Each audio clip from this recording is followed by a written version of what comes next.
दोस्तों मैं ओमवीर सिंह और आप देख रहे हैं YouTube channel Omveer with Modi care.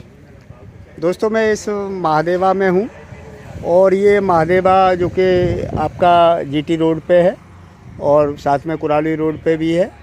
और इस समय हूँ मैं जय हनुमान खाद भंडार। ये जय हनुमान खाद भंडार है और यहाँ पे जो प्रधान जी हैं और साथ में आर्मी के रिटायर पर्सन हैं, पूर्व आर्मी मैन हैं, तो उनसे मैं मिलाता हूँ क्योंकि उन्होंने अभी मोदी केयर के जो जैविक प्रोडक्ट यूज़ किए हैं धान की फसल में, और धान की फसल में उनको क्या फ़ायदा हुआ है उसके बारे में मैं उनसे जो है जानकारी लूँगा। और साथ साथ में जो है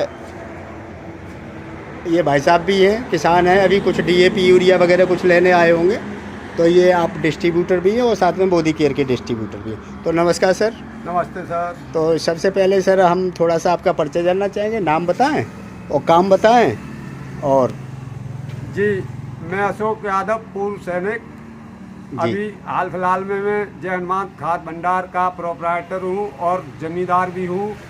तो जो प्रोडक्ट दिया था एक्टिव मैक्स और एक्टिव 80, ये मैंने खुद अपनी ज़मीन में अपने धान में इस्तेमाल किया था, जी बहुत शानदार। हाँ, जिससे कि धान में चमक, वजन हाँ अच्छा आया और धान ताज था। इतनी बारिश और हवा चलने के बावजूद भी धान गिरा नहीं था। जिस खेत में मैंने इस्तेमाल नहीं किया तो उस खेत में गिर गया था। जी। तो इस प्रोडक्ट का ये सबसे बड़ा लाभ मुझे मिला। तो मैं दोस्तों अन्य किसानों को भी सुझाव देना चाहता हूं कि इसको आप अपनी फसल में अवश्य इस्तेमाल करें। इसमें यूरिया और डीएपी की खपत जो है आधी हो जाती है। धन्यवाद। तो दोस्तों बहुत बहुत शुक्रिया सर। देखा आपने, ये धान पड़ा हुआ है यहाँ पे और देख सकते हैं इसकी चमक और खनक।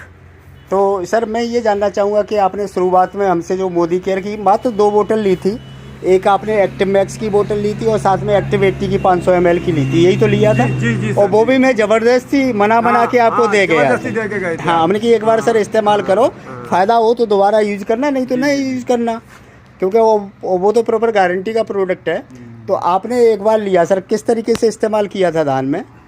मैंने धान में ये यूरिया में मिला के लगाया था। यूरिया में मिला के लगाया था और स्प्रे भी किया था क्या? स्प्रे नहीं कर पाया था क्योंकि समय नहीं था मेरे पास उस टाइम पे। जी, कितने बीघा में सर लगाया था? मैंने 5 बीघा में लगाया था। 5 बीघा में आपने वो दोनों बोतल जी हाँ लगा दी थी खादी में मिला के?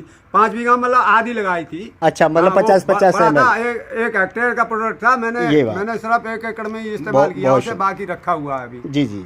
बाकी जो धान था आपने उसमें नहीं लगाया? हाँ, बाकी दूसरे धान में दूसरे खेत में नहीं लगाया था। एक ही खेत में लगाया था क्योंकि मुझे ये जानना था कि इसका प्रभाव क्या होता है, इसका असर है भी या नहीं। अगर हम दोनों में लगा देते तो हमें उसका असर पता नहीं चलता। बिल्कुल सही कहा सर। तो दोस्तों अभी आपने सुना अशोक यादव जी महादेवा से, और इन्होंने आधे खेत में अपना इस्तेमाल किया 5 बीघा में और बाकी धान में नहीं इस्तेमाल किया। और जिसमें इस्तेमाल किया उसमें धान गिरा नहीं, क्वालिटी अलग है, वजन अलग है, उसकी चमक अलग है। बाकी जो दूसरे में केवल यूरिया डीएपी पे निर्भर था धान, उसमें जो है धान गिर भी गया इनका, और साथ साथ में उसमें जो है धान बता रहे हैं काला भी, तो गिर जाने से काला, चमक उतनी अच्छी हाँ, चमक उतनी नहीं होनी चाहिए। हाँ, तो दोस्तों ये शानदार रिजल्ट है। और सर ने जो है अब आलू के लिए ये 5-5 लीटर का कैन मंगाया, 5 लीटर का ये एक्टिव 80 और साथ में ये एक्टिव मैक्स, इस तरीके से, क्योंकि एक्टिव मैक्स 500 ml ही आता है, 5 लीटर में नहीं आता। तो सर की इसकी लिए भी शिकायत है, तो आप सर वो शिकायत भी थोड़ा सा बताएं तो कंपनी सुने। हाँ सर, मैं कंपनी को यह सुझाव देता हूँ कि जो एक्टिव मैक्स है इसका भी बड़ा पैक, जैसे 5 लीटर का एक्टिव 80 है, इसी तरह एक्टिव मैक्स का भी 5 लीटर का पैक बनाया जाए, जिससे कि मैं किसानों को इसमें से खोल कर दे सकूँ और किसानों को जो है धन लाभ हो, इससे जी आर्थिक लाभ हो और किसान समृद्ध हो। जी, बहुत सुंदर sir, thank you so much. तो दोस्तों आपने देखा, तो ये तो मोदी केयर के जो एग्रीकल्चर उत्पाद हैं उनका शानदार रिजल्ट है ही। वो तो हर जगह मरी फसलों को बचाता है, आप भी इस्तेमाल करें और इसका रिजल्ट लें। दोस्तों हमारे जो प्रधान जी हैं ये बहुत ही मतलब जैविक के लिए बहुत ही मुरीद हैं और जैविक को जो है बहुत इस्तेमाल करते हैं और उनको प्रेफर करते हैं। उनका कहना है कि हमारी मिट्टी ये ख़राब हो जाएगी, मिट्टी में कुछ नहीं होगा, ऊसर हो जाएगी, तो उससे बचने के लिए हमें कार्बनिक तत्वों का इस्तेमाल करना ही करना है, अन्यथा मिट्टी ख़राब हो जाएगी तो पैदावार नहीं होगी। और यूरिया डीएपी इस तरीके से ये जहर, हालांकि आप डिस्ट्रीब्यूटर हैं यूरिया और DAP के, साथ में दूसरी खादों के और साथ में कीटनाशक के, लेकिन फिर भी इसके दुर्विरोधी हैं। कहते हैं कि भैया किसान क्या करे, कितना भी समझाओ लेकिन ले यही जाता है। तो ये बहुत ही ज़्यादा जो है जैविक के पक्षधर हैं और जैविक को प्रमोट कर रहे हैं। तो और लास्ट में सर कुछ कहना चाहिए? लास्ट में यही कहूँगा कि जल जंगल ज़मीन और पर्यावरण को बचाना है तो किसान को अंततोगत्या जैविक उत्पाद अपनाने ही पड़ेंगे, नहीं तो जीवन नहीं बचेगा। आने वाली नस्लें गूंगी बहरी पैदा होंगी।